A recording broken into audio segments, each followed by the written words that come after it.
Buenas tardes,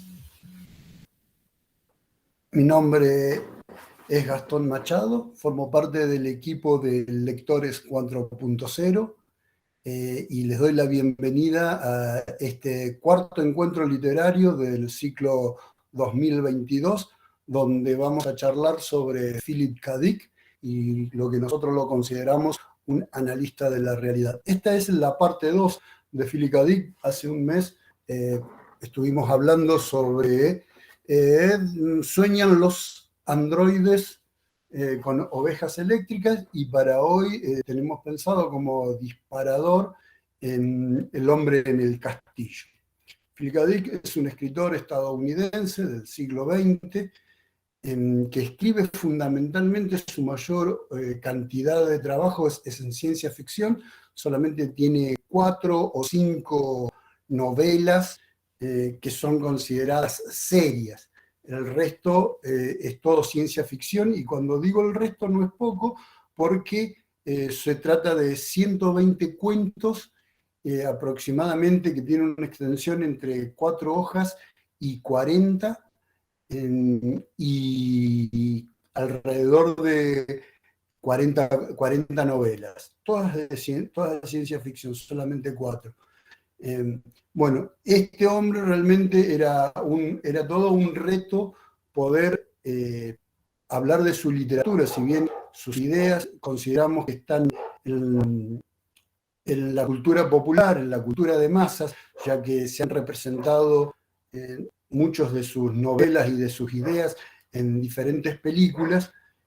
La literatura de él no ha llegado tanto como sus películas. Entonces era todo un reto ver por dónde lo escalábamos, por dónde era que lo presentábamos. Y una de las cuestiones que nos convenció fue el hecho de cómo utilizaba él la ciencia ficción. Él utiliza la ciencia ficción para hacer los grandes planteos o los planteos esenciales que tiene la literatura universal. ¿Qué es la realidad? ¿Qué es el tiempo? ¿Cuáles son las características que nos hacen un ser humano? Y en este caso lo que utilizamos nos parecía conveniente utilizarlo, nos parecía más accesible o más transparente, era la idea de realidad. Vamos a ver si estamos en lo cierto, y esa idea de realidad la podemos un poco dilucidar entre todos para poder entrar en su literatura de una forma más profunda y que realmente podamos apreciar el valor que tiene la literatura de Philip K. Dick, que por ahí está un poco descuidada, ya que lo que intentábamos, lo que vamos a necesitar es ponernos de acuerdo o charlar o manifestar de alguna forma qué es la realidad. Y veíamos, o para mí era de una forma práctica, ver la realidad, eso que está al frente, que es constante para todos y que es en tiempo presente, es un acuerdo, ¿sí? Es un acuerdo que se lleva adelante, un acuerdo tácito entre diferentes cosmovisiones, entre diferentes formas de ver el mundo. Es un acuerdo que tiene como función primaria realizar o producir un terreno, una cancha, un campo en donde las diferentes relaciones se lleven de una manera más o menos estables. Eso podría estar definiendo lo que es una realidad, lo que es la realidad, ¿sí? Como un contrato. Podríamos decir un contrato, una postura diplomática entre diferentes puntos de vista. Ahora bien, ¿cuál es la vuelta de tuerca que le da Philip K. Dick a esta idea si nos ponemos de acuerdo en lo que es la realidad? Bueno, él dice que la realidad, este contrato que llevamos adelante de manera tácita, tiene en sus bases una ficción. Por sobre lo que hacemos el trato es una ficción, es algo ficcional. Él, al igual que Platón, considera que la realidad solamente, esto que interpretamos como realidad, son solamente sombras que se proyectan en la pared de una caverna. Y no tenemos la capacidad, ¿sí? No podemos tener una capacidad tan amplia como para despejar nuestras subjetividades en un primer momento y poder acceder directamente a la realidad. Bien, ¿y él qué hace con esta percepción que tiene de la realidad? Bueno, él se considera que es un analista de esa realidad y que de una forma esto le sirve para poder lidiar con ese análisis, lo vuelca en la escritura. Me explico, el análisis a él le sirve simplemente para poder lidiar con la realidad y lo vuelca de manera creativa en la escritura. Si estamos, no sé si alguien tiene algo para decir con respecto a esto de la realidad. ¿Nada? Estamos todos más o menos de acuerdo que la realidad es un punto de vista en común entre todos. Sí, en realidad eso es lo que Supongo lo que hace sí. tan subjetivo, ¿no? Digo, yo tengo una percepción de la realidad que difiere de la tuya y de cualquier otra persona. Pero sin embargo, nos ponemos de acuerdo en algunas cuestiones y eso que está ahí al frente nuestro, ¿sí? Lo llamamos, eso que es inevitable, lo llamamos una realidad. Eso que tenemos que salir a resolver, lo llamamos realidad. Philip K. Dick dice que eso que nosotros hacemos, eso que nuestro accionar cotidiano, solamente es una coreografía que responde a las proyecciones o a la subjetividad que generan esas proyecciones. Si vamos a profundizar en su literatura, más allá de lo que vemos hoy, él lo lleva a un extremo y dice que esas proyecciones responden a determinados intereses y que siempre tienen que ver con el poder. Entonces, nuestro baile, nuestra vida cotidiana, nuestra coreografía, en realidad lo que están respondiendo es al estímulo de un interés que está detrás de esas proyecciones. Para hoy, en este sentido de la realidad, lo que he elegido es El hombre en el castillo, un libro que salió en 1962 y recibió el premio Hugo en 1963. Ahí tiene dos inconvenientes o dos asperezas este libro. Primero, la primera es que tiene la sensación de que requiero conocer en profundidad la historia para poderlo leer. Y yo les digo que no, que derriben esa idea porque no es tanta la historia que necesitamos conocer. Lo que necesitamos conocer son tres aspectos de la historia mundial. Primero, que Estados Unidos, aún siendo ganador de la Primera Guerra Mundial y después de una década de los años 20, aquellos años locos, cae en crisis debido a una crisis económica que se produce en 1929 y a partir de allí su economía se deteriora. ¿Quién lo va a sacar? El segundo dato que necesitan saber es que quien lo va a sacar de esta crisis es el presidente Franklin Delano Roosevelt, ¿sí? Que él asume en 1932 la presidencia y digamos que transita toda esa crisis como presidente en un par de reelecciones. En realidad, el Estados Unidos empieza a salir de la crisis a partir de 1939, cuando entra la Segunda Guerra Mundial. Y el otro dato, y este es el fundamental, que es algo que lo vemos en distintas películas, es que la alianza es la que gana la Segunda Guerra Mundial. O sea, la alianza entre Rusia, Gran Bretaña, Francia y Estados Unidos son los ganadores históricos de la Segunda Guerra Mundial. Ahora bien, ¿para qué necesitamos estos datos para sentarnos a leer una novela de ciencia ficción?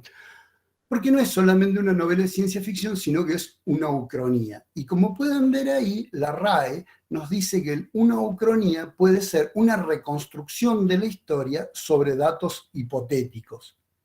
¿Cuál es el dato que va a tomar Philip K. Dick para llevar adelante esta novela? La Segunda Guerra Mundial no la va a ganar la Alianza, sino que la gana el eje. ¿El eje? ¿Quién estaban en el eje? Bueno, Japón, Alemania e Italia. ¿Sí? Bueno, él se imagina un mundo en donde el eje, o una línea del tiempo, en donde el eje es el ganador de la Segunda Guerra Mundial. La novela se va a desarrollar en Estados Unidos, nos va a explicar cómo se reparte en el mundo, pero se va a desarrollar en Estados Unidos, y ahí ustedes pueden ver el mapa como la costa este, donde está Nueva York, pertenece al Reich, y hay una zona neutral, que es lo que hoy se conoce como el medio oeste de Estados Unidos, y sobre la costa oeste están los japoneses. O sea, la guerra del Pacífico la ganan los japoneses. Por supuesto que cuando entran el eje a Estados Unidos, se empieza a repartir no solamente el territorio, sino también que se da una redistribución social, y Philip K. Dick nos va a mencionar distintas clases sociales. Entran a aparecer los Pinnock, que son aquellos que van a gobernar el Medio Oriente, la zona neutral, en el medio, ese medio. Aparecen los Yank, que son los estadounidenses pronipones, y aparecen otros como el Jing, y también hay esclavos. Como pueden ver, Alemania tiene mayor cantidad de territorio, y esto se debe a que Alemania está 10 años adelantado tecnológicamente a Japón. Bien, ahora, en esta descripción que les hice, también tenemos que agregar que en el libro nos describen de determinada forma a Alemania. ¿Qué es lo que voy a decir al respecto? Lo siguiente, miren. La que gana es Alemania, pero cuando nosotros nos imaginamos que gana Alemania, tenemos que incluir al nacionalsocialismo, a los nazis. O sea que cuando gana Alemania, lo que se viene son los hornos, la raza aria, y todo aquello que estaba ya explícito en 1922, cuando Adolf Hitler escribe Mi lucha. Y acá volvemos otra vez a una idea de escritura y a una idea de imaginario. Les voy a leer un pedacito del primer capítulo que dice así. Lo horrorizaba este pensamiento. El antiguo caníbal, pariente del hombre, florecía ahora. Gobernaba el mundo una vez más. Le esquivamos el cuerpo durante 1 millón de años, pensó Frink. Y aquí está de nuevo. Y no solo como adversario, sino también como amo. Frank Frink en el capítulo 1. Esta es una descripción que hace Frank Frink de los alemanes. Aquel pariente lejano, aquel caníbal, pariente lejano de la humanidad, del ser humano, es el que viene ahora a gobernarnos. O sea, dos anécdotas, para que no le voy a contar todo el libro, pero dos detalles importantes. Esto que decía cuando gana el Tercer Reich, ¿de qué se trata? Primero, secaron el Mediterráneo bajo un concepto, secaron y embotellaron el Mediterráneo bajo un concepto que también está en Mi lucha, en el libro de Adolf Hitler, donde presupone que el pueblo alemán necesita un espacio, que esa fue la excusa por la cual se invadió Polonia. Bueno, acá en el libro secan el Mediterráneo y lo embotellan y después siembran sobre el Mediterráneo. E imagínense lo que sucedió en África, cuando una raza superior gana África. Hay un personaje que se llama Childan, que lo vamos a ver más adelante, y dice al respecto sobre África. Se habían dejado llevar por el entusiasmo y habían puesto lo mejor de sí mismos. Y párrafo más adelante dice, lograron aquello que en América no se logró en 200 años. la exterminación o casi la exterminación de los pueblos originarios. Alemania lo llevó adelante tan solo en 15 años en África. Exterminaron a los pueblos originarios en África en pos de la raza superior. Por el otro lado, así como nos presentan de esta manera el caníbal como un caníbal a los alemanes, por el otro lado también nos va a hablar del imperio japonés, pero va a ser más benevolente, ¿sí? Toda la novela se va a desarrollar no solamente en Estados Unidos, sino que se va a desarrollar bajo el gobierno japonés, en la costa oeste mayormente. Y los presenta así, como más benevolentes, los presenta como más abiertos a la cultura. Después de lo que conté antes, no es muy difícil ser agradable, pero sí, los personajes japoneses son más agradables, y esto es pura ficción. Aquellos que saben sobre el imperio del sol naciente, vean documentales sobre los pueblos de China, de la costa, y van a ver que no es así, pero en la ficción, la de Philip K. Dick, sí, el pueblo japonés es más abierto, ¿sí? Y lo presenta siempre con grandilocuencia y muy respetuosos de la ley.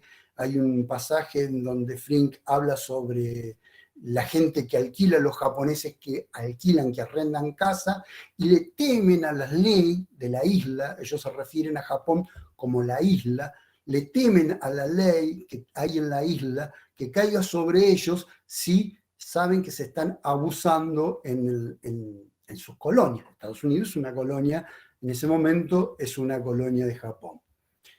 Entonces ahí nos presenta la primera. No está Axel hoy, que me pedí el otro día sobre análisis sobre la estructura del relato. Ahí nos presenta la primera dicotomía, ¿sí? Por un lado, un pueblo como el pueblo alemán, como el pueblo nacionalsocialista, que insiste o considera sobre la pureza de la sangre, y sobre el otro lado, sobre la costa oeste, vamos a tener un pueblo que está dispuesto al sincretismo, dispuesto a que las culturas se mezclen, ¿sí? Esto le va a servir para dos temas a Philip K. Dick. Por un lado, el historicismo, digo, esta amplitud de Japón le va a servir para plantear el historicismo y, lo que acabo de decir, el sincretismo. Cuando una cultura no encubre a la otra, sino que se produce un intercambio, no sé si natural. El primero, ¿sí?, es que la novela se construye a través del relato de varios personajes, ¿sí? Nosotros, es un texto complejo, sí, lo reconozco, y vamos a tener que ir construyendo de personaje en personaje, ir construyendo la trama. Esa es la primera. Y lo otro es que los personajes no son el típico héroe americano que se va a oponer a un gobierno fascista. Son personajes de la vida cotidiana, y la otra vez, en la otra charla, habíamos hablado un poco sobre eso. No se asusten. Sé que en un primer momento decía, no se asusten, es solamente un mapa mental, y es una forma en la que yo encuentro cómo poder guiarlos adentro de una novela que el relato es complejo, el relato depende de varias voces, lo que se llaman coro de voces, ¿sí? Y va a ir construyendo la trama. Fíjense que en el centro, en el centro está Frank Frink, ¿sí? Y Frank Frink va a ser uno de los encargados, si se quiere, sobre el historicismo. El cuadro naranja es la parte o el eje de la trama que va a encargarse, o Philip K. Dick lo hace encargarse del historicismo. ¿A qué me refiero o qué se refiere con historicismo? Bueno, la Real Academia Española nos dice que historicismo se puede aplicar de dos formas: sobre algún hecho que pretende tener un valor histórico, como por ejemplo el tambor de Tacuarí. No sé si ustedes se acuerdan de esa leyenda. Sería esa leyenda del niño que está en el ejército de Belgrano y bate los parches del tambor para que retroceda el ejército de Belgrano porque estaba perdiendo ante los realistas. Tema aparte, mandar un abogado a la guerra es un tema aparte.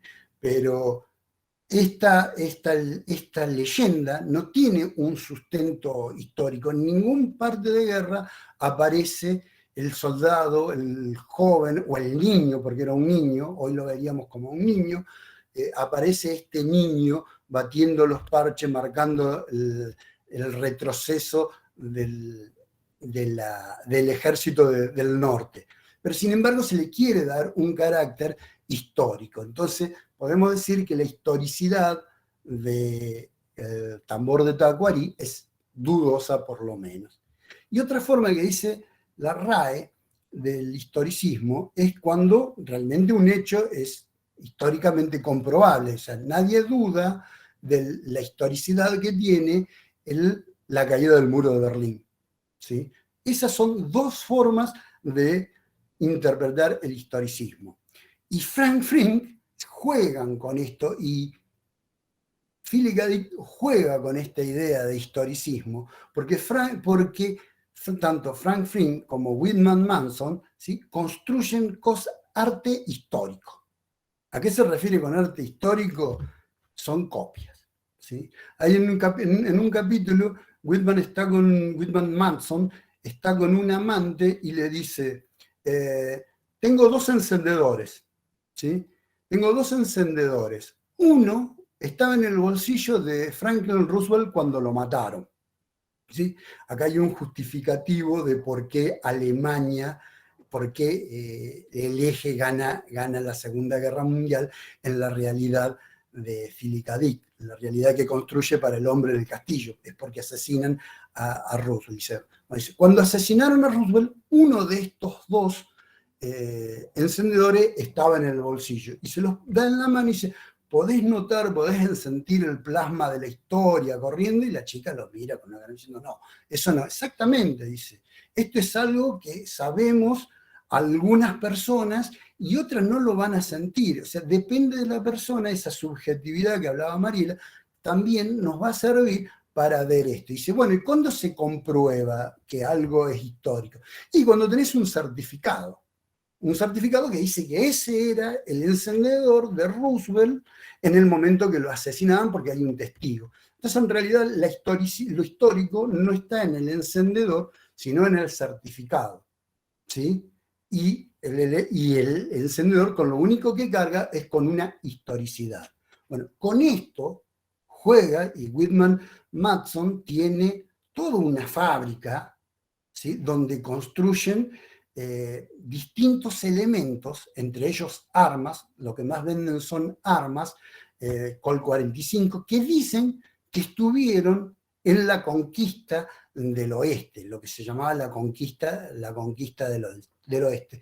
Y Frank Frink es un artesano, un artista que construye ese arte histórico. Pues no le podemos decir antigüedades porque son nuevas. Entonces, ese arte histórico. Lo construye junto con Ed McCarthy. Whitman Manson es el industrial. Y por otro lado, Robert Childan es el anticuario que tiene el contacto con la cultura japonesa, con la gente de poder de Japón, ¿sí?, de Japón, que están acá en Estados Unidos, ¿sí?, para venderles ese arte, un valor, no tiene ningún valor más allá del objeto. Hay algo muy interesante que se da en el triángulo. Yo tenía, a ver un minutito, bueno, tenía un marcador en la triangulación Naosuke-Tagomi, ahí en el centro, con Bain y Yatabe, y el señor Yatabe, que esta parte es la parte de acción, es la parte de suspenso, es la parte de los espías.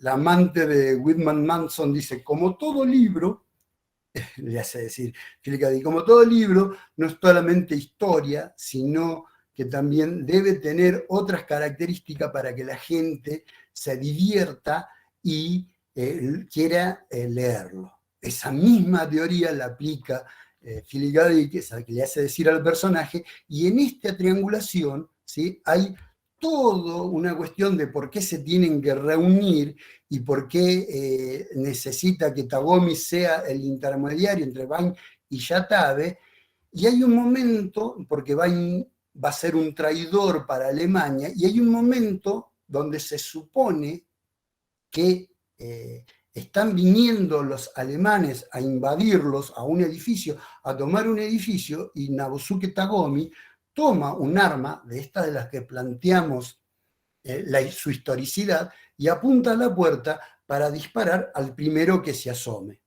Con una maestría que solamente Philip K. Dick lo logra hacer, cambia de capítulo, porque el libro va saltando, no es solamente que debemos construir el relato de personaje en personaje, sino que Philip K. Dick, cuando se le ocurre, te cuenta un poquito de Frank Frink, después te va a contar un poquito de Robert Childan, después te va a contar de Naosuke, va saltando y uno debe irlo siguiendo. Bueno, en ese momento en que Naosuke Tagomi apunta para esperar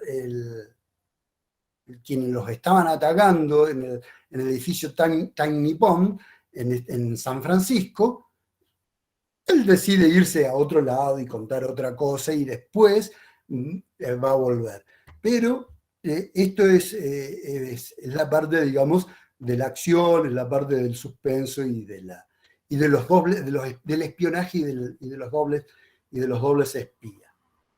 También acá entre Robert Childan, ¿sí?, y los Kasura sucede algo muy interesante que tiene que ver con lo que les decía al principio, con lo de el sincretismo, ¿sí? Cuando una cultura toma aspectos de la otra y se sucede un intercambio. Los Kasura es una familia acomodada de japoneses que viven en San Francisco y absorben y compran todo ese tipo de chuchería, porque también hay un detalle importante. Cuando Philip K. Dick habla de arte de Estados Unidos, no está hablando ni de los fotógrafos, ni está hablando de los pintores, ni de escultores, sino de una sociedad de consumo, y lo que hacen los japoneses es tomar esos objetos de la sociedad de consumo como una obra artística, como un producto cultural. Ellos coleccionan botellitas de Coca-Cola, almanaques de determinadas empresas, revistas de historietas, bueno, las armas, como le decía. Y ahí hay toda una charla entre Childan y los Kasuras sobre el arte, lo que significa en un encubrimiento cultural tener arte o no tener el arte, ¿sí?, como una forma de expresarnos, como una forma legítima de cada pueblo de poderse expresar. Bien, ¿hasta acá más o menos vamos o los perdí mal con la explicación? Yo sigo, vamos. Bien, como ven, al medio lo pongo a Frank Frink porque de acá, esto para los distraídos o para aquel que lo haya leído, me dice, pero ¿cómo puede ser que partas de Frank Frink si el primer capítulo es entre Robert Childan y Tagomi, ¿sí?, que están realizando justamente una transacción por una de estas objetos de arte histórico? Porque Frank Frink me sirve como un nexo para los dos ejes. Por un lado, el que le decía, el de la historicidad y el de lo cultural, el sincretismo cultural, y por otro lado, el propiamente dicho sobre la ucronía, y que es acá donde me parece que es la parte más bella. Todo esto está unido, en primer lugar, todos estos personajes, porque ustedes me van a decir, bueno, ¿pero es bello? Sí, es bello. ¿Tiene coherencia? Tiene coherencia. ¿Sí? ¿Y cómo es una de las técnicas que tiene de coherencia? ¿Cómo es para que hace el autor, hace Dick para coagular esto? Tiene dos elementos. Por un lado, a la izquierda ustedes ven el I Ching, ¿sí? Los símbolos del I Ching, y todos los personajes, Joe, Juliana, Frank Finn, Navasuke Tagomi, Robert Childan y Hawthorne Abdensen, practican el I Ching. Los Kasura también. No, los Kasura no. Todo esto practican el I Ching, que viene de la cultura japonesa, viene de Confucio, viene de China, ¿sí?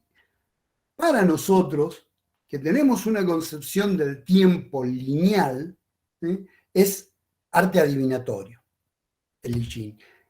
Para una mente oriental tiene otro significado. Bueno, una forma, muchas cosas que hacen los personajes, muchas actividades, muchas acciones que llevan adelante los personajes, están determinados por el I Ching, y por eso por ahí uno dice, no entiendo cuál es la lógica que tiene esto que ha hecho tal o cual personaje. Bueno, no tiene lógica porque está determinado por el I Ching, ¿sí?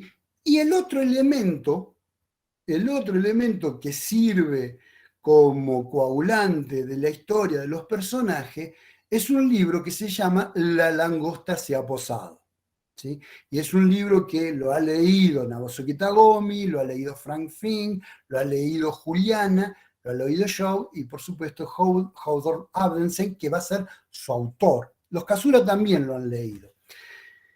Y esto acá me parece que está lo más bello de esta ucronía o de este libro. Frank Finn, volvemos otra vez al centro, Frank Finn es el ex marido de Juliana, ¿sí?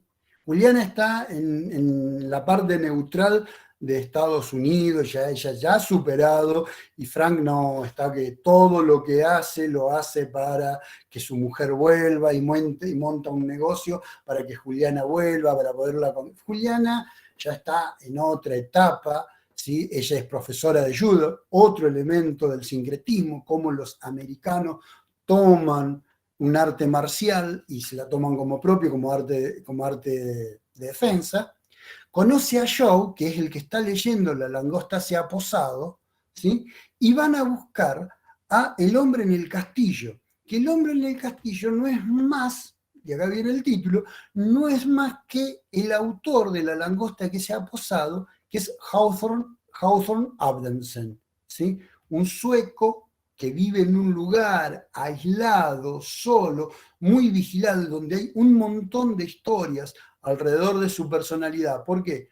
Porque este libro puede llevar a la rebelión y es perseguido por la SS, es perseguido por los alemanes, por los nazis, exactamente a Hawthorne Abdensen, ¿sí? Lo persiguen. ¿Y qué es este libro? Es una ucronía. O sea, Philip K. Dick nos mete en una ucronía donde el eje ha ganado, y a su vez le suma otra ucronía en donde ahora la que ha ganado es la alianza, ¿sí? No es Estados Unidos el que gana, pero es Gran Bretaña el gran ganador. Y acá me parece que está el acto artístico, el hecho artístico, que es lo que hace que valga la pena leer el libro. Tanto el lector del siglo XX como del siglo XXI y de acá adelante tiene una historia, ¿sí? Con la que carga y con la que lee el libro y con la que lee El hombre en el castillo y compara la historia, la ucronía, y a su vez este lector va a estar sumergido o lo van a llevar a otra ucronía, a una ucronía dentro de esa ucronía. O sea, se genera un espacio realmente que me parece de una belleza que no muchas veces se logra, ese momento de lectura cuando el lector se abstrae y genera ese mundo fantástico, que es el mundo que imaginamos cuando leemos, y a su vez eso le lleva, lo empuja a generar otro universo. A mí me parece de una belleza realmente que pocas veces se ha logrado, y me parece que lograr esto es lo que empuja a leer El hombre en el castillo. Ahora me van a decir, bueno, viste que es complicado, que necesitas saber la historia. Bueno, si para profundizar, para lograr un estado de belleza, sí necesitamos conocer la historia mucho más en profundidad, para poder hacer comparaciones entre una línea de la historia y otro tiempo de la historia. Pero con los 3 datos que les di, ya es más que suficiente para poder llevar adelante esta historia. ¿Sí? Bien. ¿Tienen alguna pregunta, alguna duda? Hace 40 minutos que estoy hablando. ¿No han visto la película? ¿Mm? Una cosa, Alberto, a ver. no vi la película, leí el libro hace mucho tiempo y estoy Sí, tratando de recordarlo a partir de lo que vos contás, que está muy bueno. gracias. La ucronía del libro, La langosta se ha posado, sería Sí. la no ucronía, digamos. O sea, sería como la historia verdadera metida como una ucronía en esa ucronía. ¿Me explico lo que quiero decir? Sí, explico, pero ¿sabés qué no? Él inventa otra historia. Inventa una historia en donde el gran ganador es Gran Bretaña. Está bien, pero se opone a la esencial ucronía del libro todo. Claro, se genera otra realidad diferente a la de El hombre en el castillo. ¿Sí? Bien. ¿Y a dónde está la rebelión? Bueno, en los mundos que inventa Philip K. Dick, y esto lo hemos charlado con Lisandro, no hay posibilidades a resistencia, a la rebelión. Son macizos, son sólidos y son totalmente fascistas, ya sea porque la gente se deja llevar por esta... por las esta conductas realidad. automatizadas. Sí, pero por nosotros mismos, la coreografía, esto que decía Philip K. Dick de la coreografía, que es más importante lo urgente que por ahí detenernos a pensar qué hacemos, o bien porque los gobiernos son totalitarios, como en el caso, como los pintan a los nazis. Entonces, la langosta se ha posado, lo único que propone, lo único que dice, es que existe la posibilidad de otra realidad, de que las cosas hayan sido diferentes. Y esto es un poco lo que lo lleva a que a Abdensen lo persigan, ¿sí? Porque está incitando a pensar de que las cosas pudieron ser diferentes. Y eso también me parece lindo y me parece interesante y rescato mucho que haya sido un libro, ¿sí? Que en la serie es una película, pero en la serie es muchísimo más concreto. Alguien ha levantado la mano. Algo que noto es que en esta realidad, esta ucronía, mejor dicho, del hombre en el castillo, hay un Philip K. Dick que escribe La langosta se ha posado. Claro. O sea, claro. es algo que es un ciclo, digamos. En el hombre en el castillo hay otro Philip K. Dick, en La langosta se ha posado, puede haber otro y así. Es una especie de... Siempre hay un revolucionario, siempre hay un cambio. Hay algo que va a romper el status quo de la sociedad, digamos. Hay alguien que lo va a pensar de otra forma. Tal cual. Fíjate que lo que vos decías, que las relaciones son circulares, ¿sí? Claro, sí. Porque Frank Finn se relaciona con Ed McCarthy y Whitman Manson a través del trabajo que Robert Childan le vende a Tagomi, ¿sí? A los japoneses, ¿sí? Y a la vez Tagomi, sin enterarse, sin saber, ¿sí? Porque a Frank Finn se lo habían chupado como en la mejor época de Argentina, en los años 70, se lo habían chupado la Kentienpai, la policía japonesa, ¿sí? Y le habían hecho comer un round de 4 días y lo habían entregado a los alemanes, y cuando sucede esto del arma, que yo les digo que queda Tagomi apuntando a una puerta, dice, bueno, se rompieron las relaciones con Alemania, y le entrega la libertad a Frank Finn. O sea, de alguna forma está relacionado con Frank Finn. De esa manera, y hay otra más, porque en esto que le decía sobre Robert Childan y los Kasuras sobre el arte, Frank Finn es un artista y produce después de mucho tiempo, produce el primer artefacto artesanal o artesanía que los va a cambiar tanto a Robert Childan como a Tagomi, ese artefacto. Robert Childan es un pro nipón y empieza a defender, y se abusa, es un pro nipón que a la vez se abusa porque le vende chucherías como si fuera arte, ¿sí? Él está pensando más, él considera que los alemanes son superiores a los japoneses, pero en la vida cotidiana es pro nipón. Cuando ese objeto, ¿sí?, lo hace cambiar de postura, y también a Naosuke Tagomi. Y esto está bueno porque Franklin tiene una actitud totalmente pasiva durante la novela. A Franklin se divorcia de la mujer, pierde el trabajo. Ed McCarthy le dice: pongamos una empresa porque yo te veo que vos tenés capacidad, que vos podés, que sos bueno manejando una dobladora de alambre, podemos generar arte, podemos generar joyas. Y Franklin lo único que quiere es recuperar a su mujer, y cuando empieza el negocio, lo empieza para recuperar a Juliana. Nada más que esa es su idea, y se lo chupan por un mal chiste que le hacen a Robert Childan, ¿sí?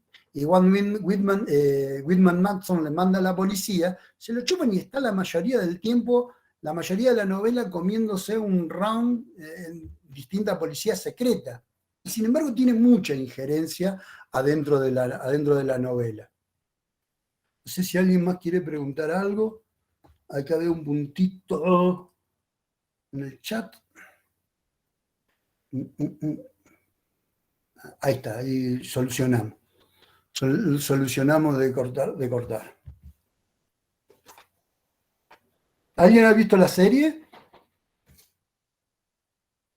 ¿No? Bien. Continúo resaltando esto, que me parece que es lo que nos va a llevar a lo bello. A la langosta se ha posado, ¿sí? Esta ucronía dentro de una ucronía. Yo quiero resaltar esto, ¿sí? Me parece que es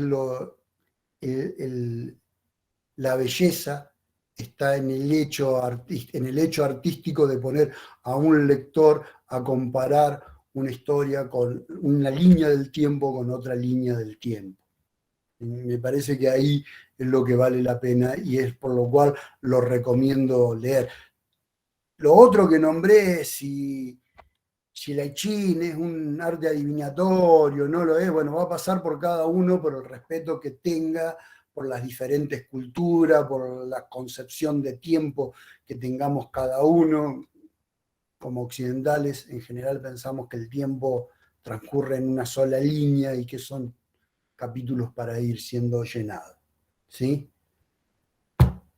Gente, si no tienen nada más que decir, yo realmente puedo hablar un montón sobre el libro, les puedo describir cada uno de los personajes, quiero guardarles algo para que lo descubran ustedes. Una consulta, Gastón. Sí, Dentro de esta creación de Dick, y sumado a al otro encuentro que hablamos de si soñaban las ovejas no, si había los androides. Los androides sueñan con ovejas eléctricas. Sí.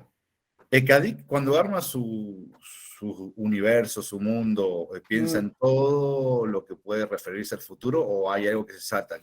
Te doy un ejemplo que se salta, no sé, qué va a pasar con las familias que tienen muchos hijos, qué va a pasar con los géneros, qué va a pasar con con los cambios nuestros anatómicos corporales, No, en general, deja un montón de hueco, y creo que eso también es lo que lleva a que lo lleven mucho al cine, valga la redundancia, que lo lleven. Que sea muy versionado en el cine, porque deja muchos huecos. Esto es ciencia ficción, por ejemplo, esta novela es ciencia ficción, hay un solo viaje en el tiempo que lo sufre Naosuke Tagomi, un solo viaje en el tiempo, y después el otro elemento que hay de ciencia ficción es los viajes intercontinentales que son muchísimo más rápidos. Bien. De Estocolmo a Nueva York creo que tardaban algo de 6 horas o menos, 45 minutos. Tardaban 45 minutos, y que ahí hay Vaine, el personaje Vaine, que tiene que reunirse con Yatabe, el personaje Vaine que se tenía que reunir con Yatabe, habla, y Yatabe no llega, hace todo un discurso y hace todo un planteo de que, bueno, sí, ahora podemos cruzar el continente o podemos cruzar el mundo en 6 minutos, y sin embargo, para algunas decisiones, sin embargo, para algunos hechos históricos, el tiempo todavía era alargado. Y en este trío de Tagomi, Yatabe, Vaine se le presenta a Tagomi con la idea de reunirse con Yatabe, ¿sí? Y la primera vez que lo recibe Tagomi lo recibe muy bien, y Yatabe no se presenta, no hay llamado. Y la segunda también lo recibe muy bien, pero ya lo recibe por teléfono. Y a la tercera semana ya lo manda a hablar con el secretario, y la cuarta semana... Bueno, hay todo un desgaste que realmente acá no se sabe, hasta último momento no se sabe por qué Vaine se quiere reunir y con quién se quiere reunir a medida que uno va leyendo, pero sí Philip K. Dick nos muestra cómo esa relación se va deteriorando y se va lavando, y se va perdiendo el interés en esa reunión, y sin embargo Vaine estaba totalmente jugado y necesitado para esa reunión. Y esto que vos decías de lo circular, Lisandro, cómo todo tiene que ver, está relacionado con el I Ching, y en realidad Yatabe no llega a la reunión por algo que le hacen a Childan, ¿sí? Van y le dicen que vende armas, dice que vende armas falsas, se hacen pasar por otro cuando se enojan con Whitman Manson, que es el que produce las armas. Van a una de sus bocas donde salen a la venta y le dicen, no, pero usted vende armas falsas, ¿cómo puede ser? Whitman Manson se da cuenta de quién fue el que le dijo a Robert Childan eso y lo manda, bueno, porque se presenta diciendo que viene en un barco un importante jerárquico japonés y que está dispuesto a gastar mucha plata en llevarse armas antiguas, ¿sí? Y cuando llega este alcahuetería de Childan a los japoneses, dice, che, hay alguien en el pueblo, hay alguien de acá que está sabiendo que viene alguien importante de Japón. Así que hasta que no atrapan a Frank, ¿sí? Le dan una paliza, lo tienen 2 días encerrado, Yatabe no se asoma, porque no sabe cuáles son las consecuencias. Y eso tiene que ver con lo que vos decías, esto de la circularidad y cómo los personajes se van relacionando y cómo cada cosa que se produce va a tener un efecto en el otro personaje. Y algo que no tiene que ver con esto, tenía que ser una fe de rata, no fe de rata, pero una aclaración de la semana pasada también sobre los totalitarios, los gobiernos totalitarios. Yo había dicho que no, en el cuento Podemos recordarlo todo por usted, cuando atrapan al personaje, le dice el policía, tenga cuidado con lo que usted piensa, porque lo estoy escañando y sus pensamientos pueden ser usados en su contra. Yo dije que no había visto nunca un gobierno tan totalitario, una idea tan totalitaria y de tanta infiltración. Y en eso, esto lo había preguntado William, que hoy no sé si está, y en esto me equivoqué, debo de confesarlo, porque ya George Orwell en 1984 hablaba de una policía del pensamiento. Si bien no tenía tanta injerencia, que escañaban el cerebro como Podemos recordarlo todo por ustedes, Philip K. Dick, la idea es más o menos la misma. Así quería, antes de seguir avanzando, bien, si hay alguna pregunta, quería aclarar eso. Sí, porque en 1984 no podías decir algo que no te hayan enseñado. Uh-huh. Si vos decías algo que no te lo habían enseñado en la escuela, es porque lo pensaste por tu cuenta. entonces no podías, estaba mal. Y ahí, ¿viste? ¿De dónde salen esas ideas? Claro. ¿De dónde vienen esas esas ideas? ideas? Era el peligro, ¿no? Aclaro que se escribió en 1948, 1984, como para referenciar. Sí. Por ahí Ah. el título puede engañar. Quería decir dos cosas, Gastón, a propósito de tu posición. La primera, que tiene que ver con un comentario que leí en el chat. Me parece muy interesante cómo tensiona, o por lo menos este es el recuerdo que tengo de haberlo leído y de todo lo que vos dijiste y de repensarlo. Me dieron mucha ganas de volver a leer la novela. Cómo tensiona, por un lado, Usted es un hombre de relecturas. Sí, absolutamente, sí. Y en general las relecturas son movidas por alguien que me mueve a releer, digamos, o esos autores que releo sistemáticamente casi como El Despertador todos los días. La tensión que genera entre ese pesimismo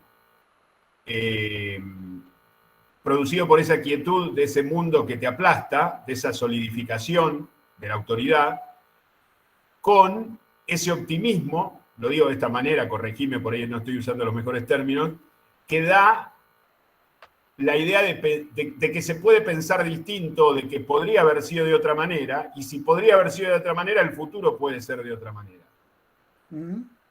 Entonces hay como una confrontación muy interesante entre mi recuerdo es muy vago, porque la leí hace muchos años, pero vos me hiciste acordar algunas cosas así puntuales. Y sobre todo me hiciste recordar el espíritu que tuve al terminar de leerla, o la sensación que tuve al terminar de leerla. Y por ahí esto se extiende a todo el autor, me imagino que sí. En el caso de Blade Runner vi la película, o la tengo más fresca la película. Pero esta cosa de que ese mundo que aplasta parecería como que nos da un sin salida trágico, pero por otro lado, esta posibilidad de pensar que podría haber sido de otra manera, hay una posibilidad de pensar las cosas de otro lugar, sobre todo en esta novela donde está la otra novela, que está dentro, y que justamente es perseguida por eso. ¿Por qué es perseguida? Porque puede cambiar, digamos, porque puede hacernos pensar, aunque sea que no es poco. Esto por un lado, así como reflexión. Lo otro es una pregunta que te queda. No, dale, es que antes de cualquier revolución o de cualquier cambio social, primero tiene que haber una idea, tiene que existir la posibilidad. Totalmente. Entonces, la langosta se ha posado, seguramente para los nazis, abría la puerta a pensar a una realidad diferente. ¿Y cuál era la pregunta? Todos los cambios completos, eso vos dijiste, todos los cambios que se dieron en la humanidad tuvieron primero un proceso de pensamiento. No es de un día para el otro que a alguien se le ocurre y todos lo siguen, sino que la Revolución Francesa tuvo 100 años elaborándose, y muchos de los pensadores iluministas no llegaron a verla, la Revolución Francesa, se murieron tiempo antes. Está muy bien eso. Ahora, la pregunta es esta. Con respecto y acá ya me olvido de la sensación que tuve al leerla, sino a partir del mapa ese que mostraste, que me pareció muy interesante, con los nazis en más de la mitad del territorio, la franja esa neutral y los nipones del otro lado. No hay en esa ucronía o en esa especulación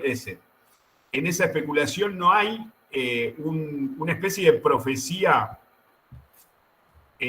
política. Es decir, determinadas metodologías norteamericanas no distan mucho del nazismo de manera un tanto disimulada, ¿no? Y sin ese rigor. Y por otro lado, los japoneses, que estaban aplastados y pasaron a ser enanos en 1945 cuando terminó la guerra, los superaron tecnológicamente a los norteamericanos. Es decir, y los alemanes son una potencia mundial hoy, junto con los norteamericanos y los japoneses. No hay alguna visión que en 1962 claramente no era así todavía, ni cerca, pero no hay algo de profecía política, o no crees que podría haberla. Es una especulación sin fundamento casi, más que el que di. Philip K. Dick lo llamaba precognición a eso. Al no aceptar que el tiempo es lineal, podemos tener precogniciones, según él. Tema aparte es preguntarnos de dónde se desarrollaron ciertas tecnologías. ¿sí? Ciertas tecnologías que de alimentos, por ejemplo, ¿sí? ¿Dónde se originaron? O dónde se originaron ciertas tecnologías que nos llevaron a la carrera espacial. ¿Mm? Y ahí me parece que está lo que vos decías sobre esta precognición de si los alemanes no han ganado o si los japoneses no han ganado. Y es un poco el límite con el que juega Philip K. Dick todo el tiempo, que no es claro. ¿Sí? Es ver si la realidad es tal cual como nos venden las películas, donde entran los estadounidenses, los liberan, o si en realidad pasa como pasa en Japón, como pasa acá, perdón, en El hombre en el castillo, donde hay una simbiosis cultural y la invasión se produce de otra manera. Que en ese momento, que en 1962, está bien que ya el colonialismo estaba condenado, si se quiere, o estaba mal visto, pero, digamos, aún quedaban No, igual, y colonias armadas. se estaban descolonizando muchos países, sobre todo en África y Sí, todo. Pero sí, no, me sí. resulta interesante eso, no porque Kadir piense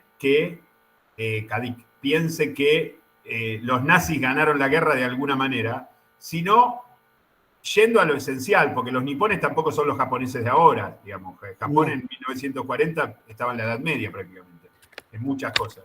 Entonces, este Japón, que resultó aplastado, resultó ser menos peligroso en la competencia del Consejo Internacional que aquel que despertamos. Y Alemania lo mismo, en algún punto, digamos. Sobre todo lo que le interesa a Estados Unidos, que tiene mucho que ver con algo que en la novela está todo el tiempo, que es el consumismo, digamos. Que es el consumismo en 1962, que no era el 1% de lo que es el consumismo hoy. Por eso se me ocurrió aventurar la idea, pero bueno, ahí Lisandro quiere comentar algo o preguntar. Sí, por ahí viéndolo desde los puntos de vista, no sabemos si los yanquis quisieron que pierdan los nazis o quisieron ganar ellos, en cierta forma, no el grupo entero. Porque también este autor, con este mapa en sí, los dos países más importantes quedan inmensamente grandes. Alemania no es tan grande como la parte que toca de Estados Unidos. Japón es una isla chiquitita y acá se quedan con un territorio inmenso y encima tengamos en cuenta que agarran a Estados Unidos como referencia, no agarra a Inglaterra el autor en sí, ¿no? Sí, ahí hay un... de Japón y Alemania. Ahí hay un elemento que es de choque cultural, ¿sí? Y a nosotros, en 2021, no sé, pero imagínense Estados Unidos de 1962, ¿sí? Que el gran ganador de la Segunda Guerra Mundial, autos con supermotor, una sociedad de consumo de puta madre, y resulta que hay un autor que dice, che, mira, te hago una novela donde te invaden. Y tu cultura y tu arte son las chapitas de Coca-Cola y los relojes de Mickey Mouse de Disney. Eso es lo que va a quedar de tu cultura. Claro. Sí, además había una concepción, sobre todo de los nazis, pero en general de la guerra, que tenía que ver con lo territorial, que muchos países no la adoptaron y ahora mucho menos la adoptan, más allá de lo que estamos viviendo hoy en Ucrania. Inglaterra ha dominado el mundo durante 120 años sin dejar de ser una isla, digamos. O sea, no es necesario. Pero para graficarlo bien y para entenderlo en términos de la mentalidad nazi y para poder desplegar todas estas ideas que Gastón muy bien describió de la novela, me parece como mucho más contundente, porque aparte ahí se da el choque de culturas, o arrasar la otra cultura, o mix, sí, o lo que fuera. Sí. El encubrimiento. Ahí se tiene que dar, digamos. Si uno va al puerto y saca lo que quiere exportar, importa lo que quiere importar y hace el jueguito que hicieron los ingleses en todo el mundo durante muchos años, y en algunos lugares lo siguen haciendo, es distinto. Acá es como una cosa más arrasadora, más más fuerte. Y tiene que ver también con cómo uno se imagina a los nazis si ganaban la guerra, tomaban el mundo, era como jugar al TEG, digamos. O sea, los nazis juegan al TEG. Sí. En ese sentido. En cambio, el capitalismo liberal de la segunda mitad del siglo XX y sobre todo el del XXI es mucho más sutil. Sutil, claro, obviamente. No necesito mandar de ejército, te mando multinacionales con abogados. Es capitalista la guerra ahora. También se mandan ejércitos, pero a lugares puntuales y por motivos puntuales. Sí, en donde se piensa totalmente diferente, donde hay una religión que unifica mucho la cultura. Claro, donde no te puedo poner McDonald's, te mando... Ahí tenemos que empezar de cero, de terreno raso.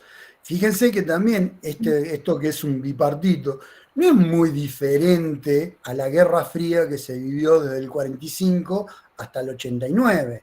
El mundo estaba dividido en dos, está bien, no estaba ocupado como lo muestra el mapa, pero el planteo político no es muy diferente del planteo político mundial. No sé si ha podido entrar Bordigoni para que me corrija.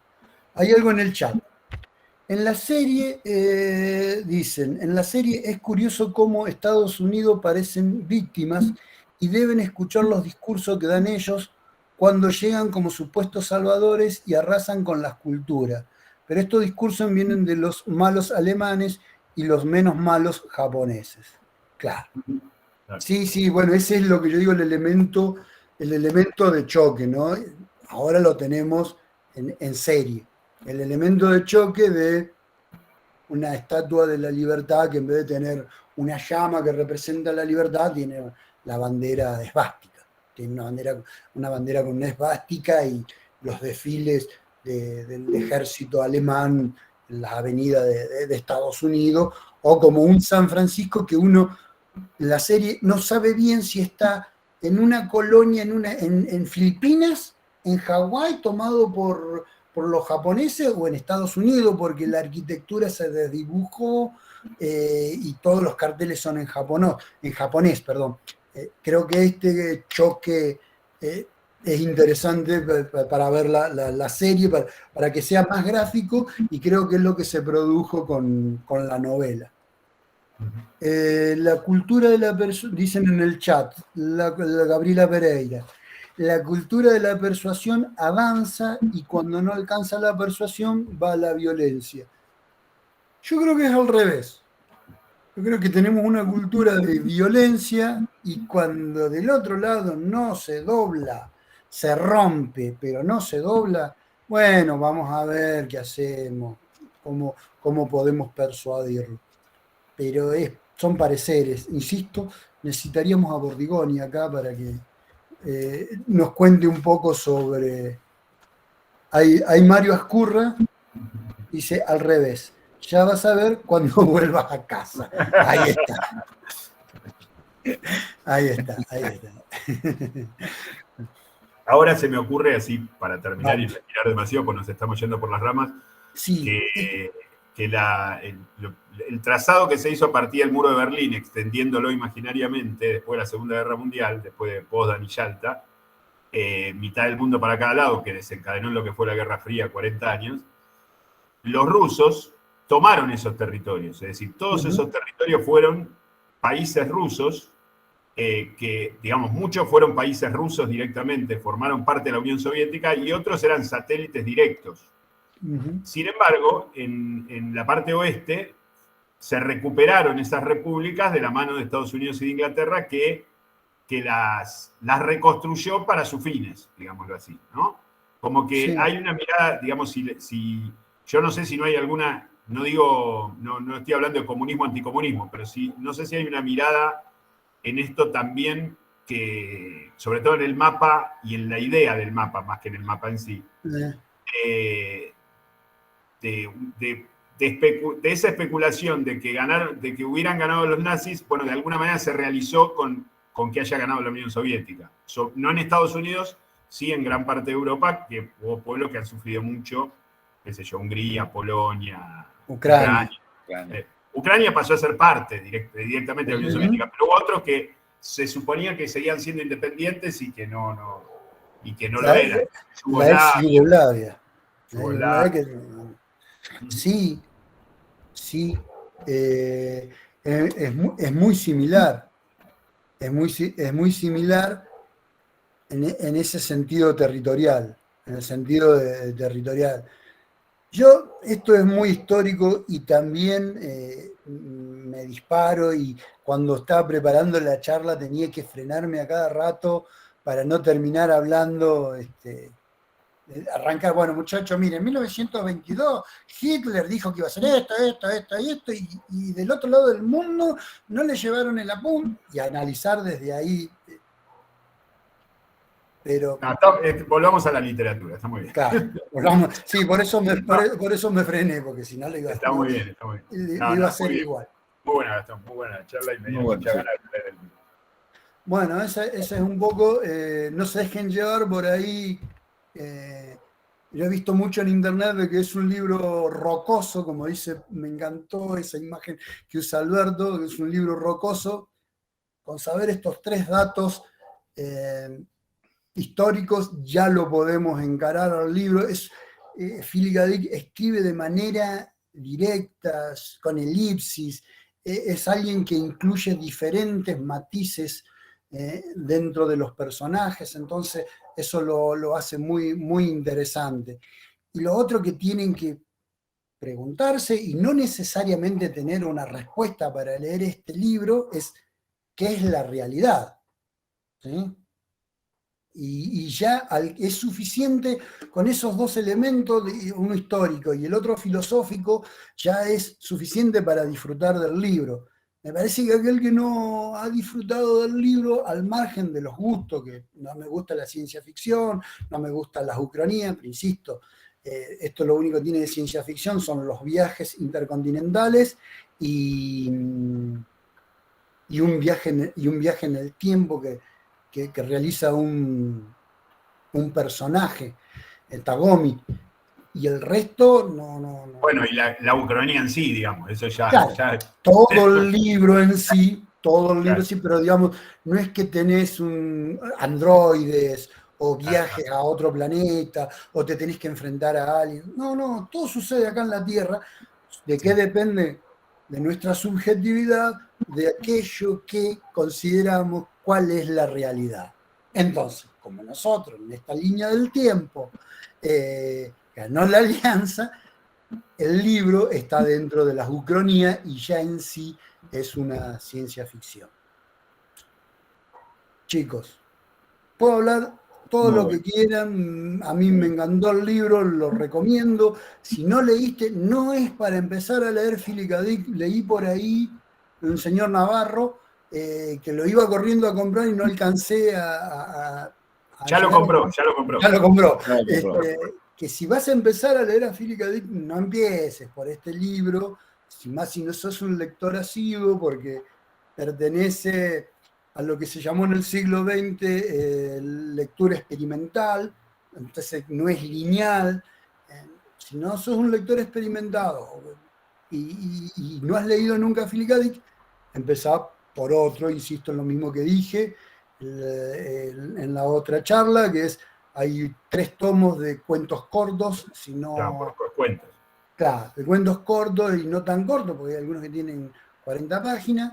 Empezá por ahí y después pasate a la novela. Si sos un lector experimentado, que ya, no sé, ha leído Matadero 5, ha leído de Carl Vonnegut o ha leído Rayuela, que son libros casi para armar, bueno, sí, te vas a divertir.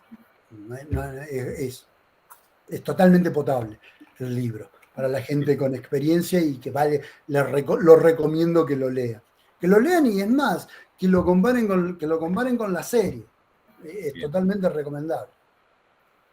¿La serie tiene un principio y final? O sea, ¿es una temporada? ¿2 temporadas? No, son 4 temporadas. Empezó en el 2017 y este año largaron la cuarta temporada. ¿Y está abierta o ya cierra con la 4? No la vi. Recién ahora me puse a ver me la puse a ver. No, iba a agarrar y iba a decir, bueno, cuéntenme ustedes de la serie. Y bueno, como siempre que no me gusta dejar muchas cosas libradas al azar, me lo puse a ver qué pasaba. Por ahí daba la conversación. ¿Se acuerdan que yo pregunté en Androides? Pregunté cuando uno de los personajes, el que me gustaba a mí, el especial, encontraba una araña y los androides la toman.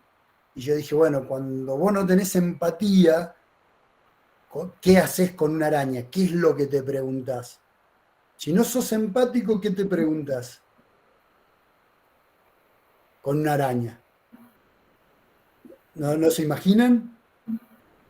Soy una persona... ¿Eh? ¿La mato o no la mato? Me va a picar. Me va a picar. Qué feo bicho, no sé. Ustedes son adultos. Depende El del robot, tamaño de la araña. si es venenosa, dice Mario. Por las dudas la piso. Pisale en Si es pata. buena o mala. ¿Eh? ¿Cómo, Lisandro? Si es buena o mala. Si es buena o mala. No, pero ahí estás preocupado por vos. No. Es que no me preocuparía por la araña yo, digamos. O sea. No, Hay pero más ¿qué pregunta? Si vos sos una persona algo que no tiene empatía, ¿sí? No se puede sentir el dolor del otro y encuentra una araña, ¿qué es lo que se pregunta? Y esto los niños lo han hecho. La pregunta Bueno, que si... ¿Eh? Dale, responder a vos. No, basta con la inteligencia. No, sí, ya está. La pregunta que se hicieron los robots.